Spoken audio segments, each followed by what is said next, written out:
Previously on the LCS.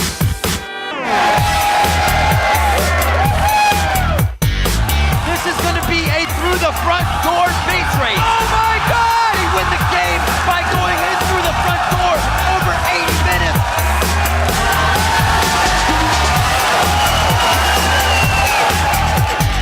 Shackle coming out from Aframu. He gets the lockdown before he goes down. That's the crowd control they needed to follow through with the fight.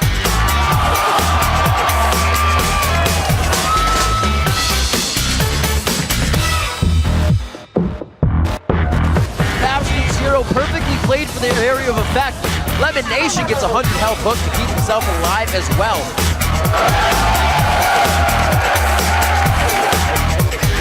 LMQ's gonna have a win against every team in the league under 26 minutes, 21-5. Victory, LMQ over Dignitas.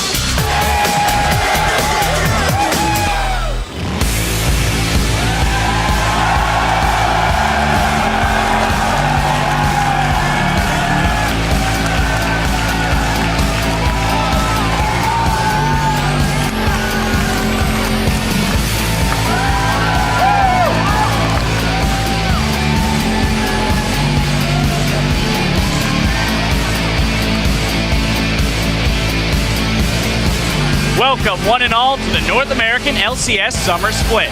We're beaming out to you live from our studio home in Los Angeles with more league action. And if yesterday's any indication, viewers should expect the unexpected. Hello, I'm James Dash Patterson, and joining me at the analyst desk is Sam Kobe Hartman-Kensler and Mr. David Freak Turley. How you guys doing today? I got a Mr. in front of my name. That's awesome. Now I'm doing great. Way better than moving up in the world, Freak. Woo! I got a title. Of course, Riv and Jat will join us shortly to get us into our first match. But before that, let's start with the obvious. Longest game ever. Now, Kobe, you were casting that game with Riv. What are your lasting impressions of that marathon win by Complexity? Well, first thing I would say is anybody playing against Complexity, you probably want to upgrade your Madrid Razor before you get 30 stacks, just on the off chance that you end up in an 80-minute game where it would be useful. For me, I like that in the pregame, Robert X. Lee was telling Curse that it was either you guys win in 20 minutes or we win in 60. Thankfully, they put the two together. 20 plus 60 equals 80, and everyone wins when a game goes that long. What a prediction. Basic math, just so strong here. All right, for a little perspective, though, on how long and how historic that battle was, let's pull up some numbers. It was the longest game, clocking in at 1 hour, 20 minutes, and 37 seconds. And in that time, Robert X. Lee established a couple records of his own, getting the most CS in a single game with 719, and the most gold by a single player with just shy of 32,000. Now, Complexity as a whole raked in the most gold by a team with 129.5 thousand. However, not to be outdone, Quas broke his own record for most CS by a top laner with 691, and he did that without dying. Well, as long as we're throwing out stats here, I did a little research myself, and during that game, 19,950 babies were born, 1,680,000 pieces of pizza were eaten, and 360,000 Teemos died. That's a lot of pizza and a lot of Teemos. All right, taking a step back from that game, though, and looking at the bigger picture, Complexity are just one game out of a playoff spot. Now, they've responded to the increased pressure of expectations, and if you don't take them out early, they're going to challenge you late. Yeah, this is the interesting thing about this team is they are 6-1 in games over 37 minutes long. That means they're 1-11 before that, to be fair, but this speaks to me that their in-game instincts are incredibly sound. You've got seasoned veterans like West Rice and probably in there who just sort of have played pro games that go this long. Scrims and pro games are actually very different, so it's hard to get exposure to games like this, and they just make the right choices like very late into the game. The thing that stands out to me, though, is they're not really trying to go late here. I mean, they had an early game team, and they played well early. I mean, they controlled all 4 of the early dragons, and they got a nice lead. But they're so scared of this Rengar-Ori combo that they weren't able to finish it out, and it just kind of went late. But they do have an impressive record late. Yeah, that's for sure. It's working out for them. Absolutely. Now, up at the top of the standings, we have CLG and LMQ. Both had convincing wins yesterday, and they're the only two teams that have beaten every other team in the league. Now, the big question is, are they there to stay? You know what? I think it's really hard to say that anyone is going to stay in the #1 spot right now just because it's so close. And specifically CLG, Link put out a very interesting blog recently about how, they know that they have problems and they're not exactly sure what to practice on in order to improve. And so that could be a scary thing for them. Yeah, it's the weird thing about this split of the LCS. You've got like 7 teams that could legitimately take first place. Like, Complexity has a really good chance of making the playoffs. Curse could very well take first place by the end of it all and get that first round bye. I think LMQ and CLG specifically will make top 4, but I don't know who's going to be in that standing overall, though. All right, well, one of those teams that could challenge them for the top slot, we got to talk about the 2-time defending champs. And they continue to experiment with their champion pool, and they look like they might be getting some of their swagger back. Yeah, Cloud9 looks a heck of a lot better really recently. Now, you can't say for sure how good they are because EG is the weakest team in the league right now, so a lot of teams look really good against EG, to be fair. But if Cloud9 can actually keep the individual performances working, High played really well, the bottom lane is staying consistent, Balls is playing well finally. If this team can fix their sort of morale issues where they're so down on themselves for not being the best team anymore, they're going to keep going up, and they will be the best team again. I think you do have to commend them for their individual performances, but really also look at how are they doing this. In their last 2 games, Cloud9 have come out with different strategies tailored to the new meta. He used Nunu twice, Meteos, in the jungle, which has helped them out a lot. I mean, having Balls on a damage-dealing top laner is much more in his comfort zone, and Meteos gets to do what he wants, control the vision, and also, with the state of AD carries right now being more important with the recent patches, Blood Boil is more important, and the Ice Blast for slowing down your enemy's AD carry. So all around, it looks like Cloud9 have done a good job incorporating some new strategies. Absolutely. It looks like they might be returning to form.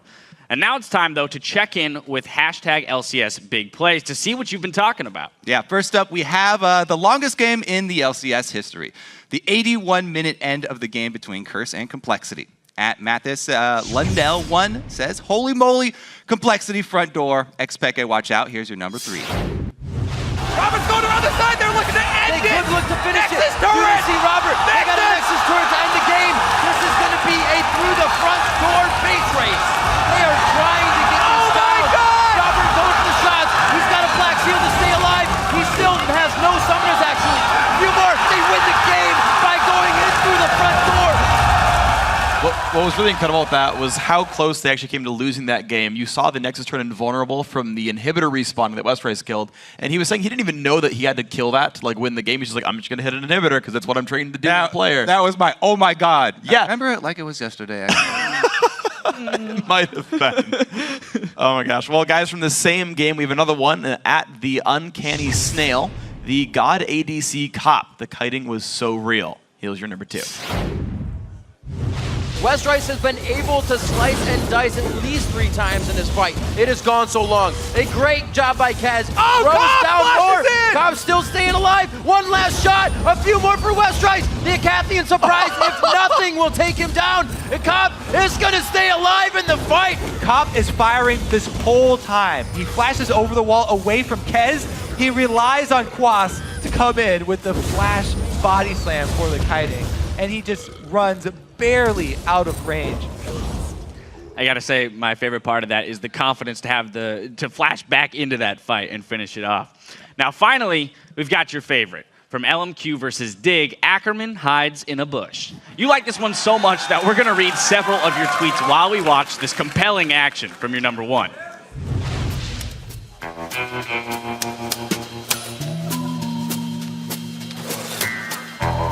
At Skippington writes, that's going to have to be the tamest, yet most ingenious LCS big play this season for Ackerman. At Melt Othini says, the funniest thing I've ever seen in LCS, that top lane stealth Gragas. My day is made. At Puppets AMA says, LMQ's Ackerman is the most patient drunk man I've ever seen. I guess you could say he really had them over a barrel. You could say he might have been there for a happy hour. Yeah. Oh my goodness. I can't. Okay, the second one I'll give you. I give you the second one. That's fine. All right. Well, don't be caught dozing yourselves, or you might miss more of those big moments in today's action. If you see something that leaves you speechless, though, share it with us at LOL Esports and use the hashtag LCS Big Plays. But if you're looking to rewatch the entire game and not just the highlights, head over to lolesports.com. And click on the VODs tab to find a completely redesigned hub that's easy to use and allows you to quickly find all your favorite matches from the year. And spoiler alert, you can get your replays with or without spoilers. Look at that. Anyway, turning to today's action, let's see how the table is set. In first, it's CLG and LMQ. And then in third, it's Cloud9, Dignitas, and TSM, followed by Curse in 6th and Complexity in 7th. And in 8th place, it's Evil Geniuses. We'll see which teams can make moves in our 4 games today, starting with Curse versus Evil Geniuses, followed by Dignitas facing off against Counterlogic Gaming. And after that, Cloud9 will take to the Rift to battle TSM, and we'll conclude our LCS day with Complexity versus LMQ. But stick around for a best-of-3 quarterfinal between Team 8 and Zenith Esports in our North American Challenger Series coverage. All right, then we want to jumpstart the conversation over on Twitter with our question of the day. We're asking you, which NALCS player do you like to see interviewed the most and why? Right, send your thoughts to @LO Esports and use the hashtag LCS so that we can find your answers and read them later in the show. All right, we're going to sneak away for a brief break, but when we return, it's on to the game, starting with Curse versus Evil Geniuses. Don't go anywhere.